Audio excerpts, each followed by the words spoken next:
Hello, my name's Willow and I'm 29 years old. I've been married to my husband Andy for the past 5 years. We met when we were in our freshman year in college. We hit it off really well and we began dating almost immediately after we met each other. Andy is quite literally the most perfect man. He cares for me in a manner that no one else has, and we have this deep connection that I don't think I'll ever be able to have with anyone else other than him. We got married almost immediately after we graduated. We knew that it was only going to be each other for the rest of our lives. Our wedding was truly something magical. It was pretty small, but it only included the most important people in our lives. Of them were our mothers, Jane, my mother, and Mona, Andy's mother. Both of us came from single mother households. Andy's father passed away when he was young, and Mona never found it in herself to be with another man. So growing up, it was always only Andy and his mother, Mona. They were a complete family together, which was probably why Mona was so defensive and overprotective of Andy. When I first met her, she treated me like absolute trash. She was convinced that I was trying to take her son away from her. It took almost a year of Andy and I talking to her to convince her that I had none of these intentions in mind. Even after that, she'd been very wary of me and barely ever interacted with me. I was just glad that she never created any drama at the wedding, because the woman had no shame when it came to being protective of Andy. As for my mother, Jane, she was a single mother because my dad just got up and left us one day. He apparently couldn't take the pressure of being a father. My mom and I had a very close relationship as a result, but my mom was nothing like Mona, something that Andy had subconsciously really liked. The two of them got along really well when they first met, so much so that sometimes I'd come back home to Andy on the phone with my mom for absolutely no reason. My mom considered him as her own son, and she never failed to tell me how lucky I was to find someone like Andy. After we got married, my son realized that we never had a formal family get-together. So she invited Mona, Andy, and me to her beach house that was just a 4-hour drive away from town. We were going to stay there for a week. Andy and I were very excited about the trip. Mona, on the other hand, was a little standoffish about the whole thing. I was kind of worried about how Mona would react to Andy and my mom's relationship, because she had a track record of being jealous for no reason. But as the day of the trip to my mother drew nearer, I slowly forgot about all my worries. I was just excited to spend time with my mom and about spending time on the beach. The entire drive over to my mom's, Mona was entirely silent. She barely spoke to either Andy or me, no matter how hard we tried to engage her in conversation. We eventually did let it go and tried to make the best of the long drive. We finally arrived at my mom's place in the afternoon, just in time for lunch. My mom greeted us at the door. "Hi, Jane, how's everything going?" "Oh, everything's great, sweetie. How was the drive over?" "It was good." "Sure, but it was really long, although I must say, you have a beautiful house, Jane."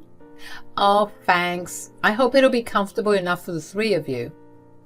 "Oh, I'm sure it will." "Great. Are you guys tired? Because I hope you aren't too tired for some food." "Oh, God, no. We're starving."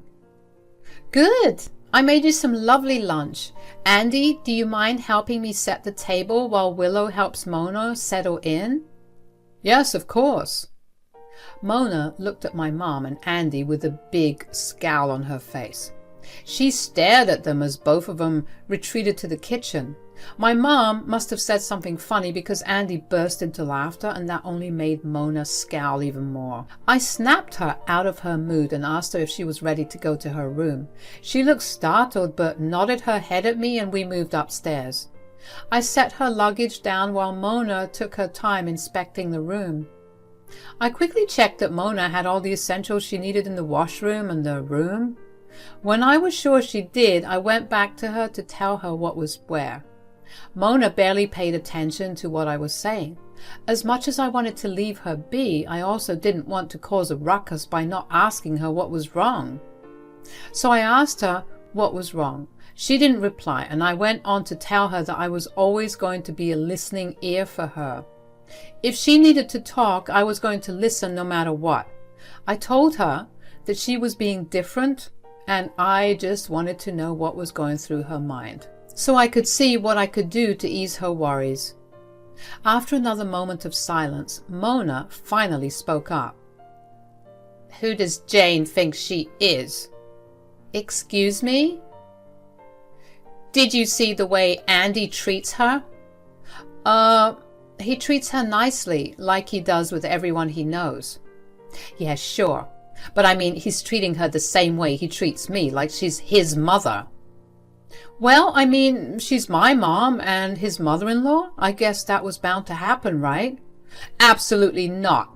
There should be some distinction between how he treats me and her." "I think you're overtired and overthinking this, Mona." "No, I'm not. She's even treating him like he's her son. Why would she make him do work?"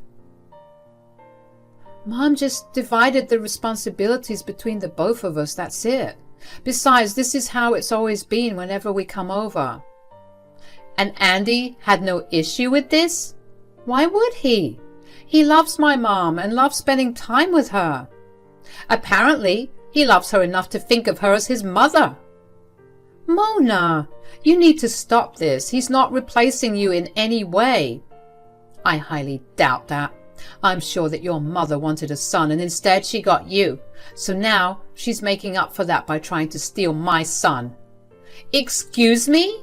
Are you trying to say that my mother regrets having me?" "Oh, come on, Willow. You know that it's every mother's dream to have a son. Daughters are more of a dad thing." "Well, I can assure you that my mom has never regretted having me for a child just because I'm a girl. You need to stop projecting your beliefs onto her. I don't understand your jealousy, but I do want you to just rest here till lunch is served. I will prove to you that she's trying to steal Andy. Just watch." I was genuinely appalled by how Mona's mind worked. I knew she was prone to jealousy, but to actually tell me that I was a regret for my mother was where I drew the line. Andy was a grown adult who was capable of making his own decisions. That was something that Mona was supposed to understand, but could not do it for the life of her. I left the room with an unspeakable amount of rage. I wanted to tell Andy about everything that his mother said, but right as I reached the ground floor, I heard my mom and Andy laughing. I didn't want to ruin that fun and happiness. So I swallowed down my anger and decided to wait until I saw some questionable behavior from Mona. I decided that I would watch her like a hawk and try to make sure that Mona and my mom didn't have too much contact. So that's exactly what I did for the rest of the week. I watched Mona and all her interactions closely. There were moments when Mona would purposefully grab things out of my mom's hands just so she could be the one to give Andy the thing that my mom was going to give him. Other than those minor kinds of instances, Mona didn't really do anything else. Of course, I also made sure that I enjoyed myself to the best of my ability. I couldn't have either Mom or Andy catching on to my worries. It would ruin the trip. We made great use of our time near the beach. It was the perfect warm weather, and it was the perfect way to spend time with our family. When the time came to leave, I was really upset.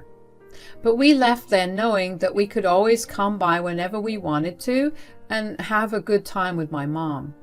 My mom was overjoyed at the idea of us going back there again soon. While we were loading our things into the trunk of the car, Mona and my mom had a conversation. I wasn't present there for that conversation, but this was how it went, according to my mom. "We need to talk." "Yes, what is it?" "Why are you trying to steal my son from me?" "Excuse me? What?" "I see the way that you're treating him. I know you're trying to steal him." What are you talking about? He's my son-in-law. So of course I'm going to treat him like my son. That doesn't mean that I'm trying to steal him from you. That's a lie. You have some audacity to lie to my face. Look, I don't know where you got this mentality from, but I can assure you that I'm not stealing Andy. First of all, because he's his own person that's capable of making his own decisions. Secondly, he treats my daughter well and makes her happy, so I treat him well. You can cut the act now. From mother to mother, I understand how the desire to have a son is really big. But you need to understand that Andy is my son, not yours. I have no idea what you're talking about, because I am perfectly happy with the daughter I have. Clearly, you're going to keep acting like you don't understand what I'm saying, but I will tell you that if I actually catch you trying to steal Andy from me ever again, I will make your life miserable. Mona, I mean this in the nicest way possible, but you need to stop being insecure that Andy's trying to replace you. He's a good man and you've raised him right. Be proud of that and satisfied knowing that he's living a good life. I'm happy that he is who he is today, but that will never mean that I'll just give up on him being my son. You don't know the kind of bond we have. It's disgusting that you think that you can form that same kind of bond with him. I really don't think I could, even if I wanted to, which I don't. Please don't think that way. I promise you that I'm simply treating him the way I would any family member. Let me be the judge of that. My mom told me about this conversation about a week after we had come back from her place, over the phone. I was shocked to hear what Mona had said.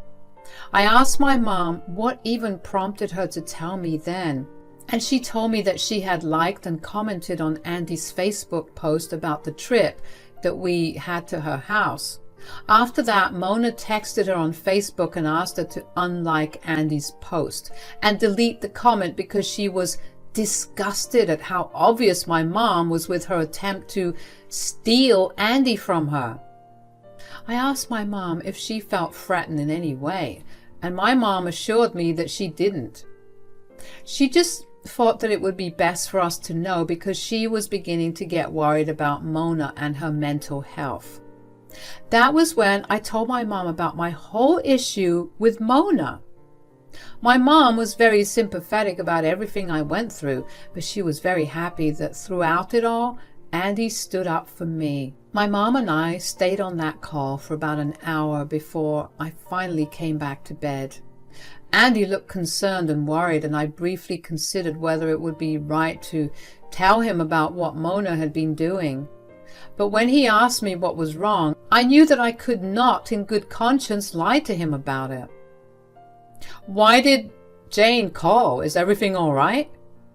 She's fine, but apparently before we left that day, my mom and your mom had a pretty heated conversation. What? About what? Why is Jane telling you about it now? My mom didn't think it was her place to say anything until your mom sent her a message today regarding their conversation. What did they talk about that was so bad? Weren't they getting along pretty okay? Apparently not. Your mom thinks that my mom is trying to steal you away from her because of how well you get along with my mom. What? That's so absurd. Why in the world would she think that? Apparently, my mother treats you like a son, and she hates that. But I am her son-in-law. Why wouldn't she treat me that way? That's what my mom said. But Mona wasn't listening to a word. What did my mom message Jane? My mom liked one of your posts on Facebook, and Mona texted her and told her to back off and unfollow you. Oh my God, I'm so sorry. I didn't even know that my mom was capable of being this way. You have nothing to apologize for. Besides, I didn't think she'd actually act on her jealousy. What do you mean? On the day we got to my mom's place when I was helping Mona settle into her room, she told me about her jealousy. I just thought that she was really tired and overthinking things. I didn't think that she'd continue to feel that way. Why didn't you tell me about it? Because I didn't think it was going to be a big thing. I'm sorry. Besides, I didn't want to ruin the mood. You wouldn't have. You could have prevented this event. I don't think I could have. I tried talking her out of it and she refused to listen. In fact, she told me that she would prove to me that my mom was trying to steal you. I'm going to have a word with her. Don't be too harsh. She probably just needs some reassurance. I'll be gentle as long as she doesn't say something super messed up. I don't really know what Andy talked to Mona about, but I do know that they had a very long and heated conversation. Andy did tell me that Mona did not seem happy at all. Apparently there were a lot of tears and yelling on her end, while Andy tried his best to calm her down and spoke to her calmly. I was worried about how she felt, but I didn't think it was exactly my place to interfere. The following weekend, Andy and I decided to go back to my mom's for the weekend. Andy happened to mention it to his mom in passing the day before she left, and she told him that she would swing by because she was going to meet a friend in that town. Of course, we were apprehensive about it, but she told us that she only wanted to drop off something as an apology for her behavior. Andy and I were honestly surprised that she changed her behavior so fast, but we appreciated it. She showed up at my mom's house about an hour after we arrived. She dropped off a box of cookies and apologized to my mom. She did mention that the cookies were only for my mom and told us to stay away from them. We just thought that she was being a bit possessive and trying to overcompensate for her mistake, so we didn't take the warning too seriously. We should have, because at tea time, Andy happened to take a bite of the biscuit along with his tea. Within minutes, his throat was closing up and he was turning red in the face. I was scared beyond words. Thankfully, my mom had an EpiPen with her. She administered it to him and he began to recover, but we still rushed him to the hospital. Since Mona was in town, I thought it would be appropriate to have her come down to the hospital too. She showed up crying. "Oh my God, what happened?" "Nothing big, don't worry. He just had a severe allergic reaction. Thankfully, my mom had an EpiPen and we were able to reduce its effects before it could get so severe." "What did he eat? He's allergic to soy." "Yes, Mona, I know. But as far as I know, he didn't eat any soy." "Tell me, did he eat the cookies I gave your mother?" "Yes." "You dolt! Why did you let him eat the cookie?" "Huh? Why?" "The cookies contain soy in them." "What? Why would they contain soy? My mother's allergic too." "That's exactly what I wanted. I wanted her to suffer for making me suffer so much." "What the hell is wrong with you? Do you even know how humiliating it is to have your own son speak to you as if you were some disgusting person? Sure, that's rough, but that does not give you any right to try to poison my mother. You know what? You need to leave." "But I want to see my son." "You leave now, or I'll tell him what you did and he'll have you thrown out. This isn't over yet." I was beyond shocked and disgusted with Mona's actions. I couldn't believe that she was actually trying to hurt my mother over something that she had only imagined in her head and made herself feel insecure about. This time, I didn't think it was right to hide this from Andy, so as soon as he was feeling better after being discharged, I told him about it. Needless to say, he was furious. He invited Mona over to our place to talk. When she showed up, she looked like she was super worried. "Sweetie, are you okay?" "Cut it out, Mom. I know what you did." "Oh, honey, I only did it to protect you." "From whom, Jane? If anything, she's been the one that's motherly and caring towards me the past few days. You didn't even try to call me." "Yes, because I wanted to see you in person." "I don't care. What you did was vile and disgusting. How could you possibly try to do something like that to Jane?" "She was stealing you from me. That was a lesson she needed to learn. Look at the way you were beginning to speak to me, as if I was no one special to you." "Have I done something to you to make you feel as if I don't care about you, or that you're easily replaceable? other than talking to my mother-in-law in a nice manner? No, but you talking to Jane is more than enough to show me that you're slowly leaving me. Mom, that would never happen. Willow and Jane told you to drop it and not think about it like that. What do you mean by would have never happened? I'm cutting contact with you. I cannot bear to even look at you right now. What? No, please. Those cookies were not meant for you. You can't be mad at me for it. Those cookies were not meant for me, but they were meant for someone else with my same condition. That told me all that I needed to know about you. Andy, please, I promise I'll be better. You can't leave me. You did this to yourself. You put someone else's life in danger just because you felt so jealous that you couldn't think rationally. I was thinking with a very clear head. I just wanted you to come back to me. You are my mother. Why would I have left you? Shouldn't you know that you're irreplaceable? It didn't feel like it. Right. And instead of communicating it with me, you chose to poison Jane. Yes, if that was how I needed to resolve the problem faster, then there was nothing else for me to do. If I sat down to talk to you about it, you would have taken too long to work on it. Giving her those cookies meant that she would feel threatened enough to leave you alone. You are incorrigible, and you disgust me. I need you to get out of my house now. But Andy, out! I was honestly so glad that Andy was putting Mona in her place. I couldn't imagine it would have been easy for him to do, but I was glad that he was doing the right thing. I couldn't believe how much Mona considered what happened to not be her fault.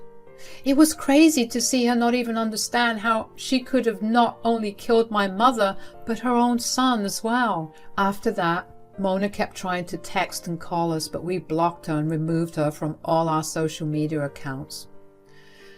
Mona tried to get the rest of Andy's family involved. We got hundreds of calls and texts telling us that we were cruel people for shunning Mona that way. So Andy painstakingly explained to each and every one that called and texted what Mona had actually done. After that, word spread quickly and Mona got shunned by the rest of her family. I don't really know what Mona's up to right now. My mom and I sometimes do remember her and laugh a little to ourselves because of how ridiculous she had been.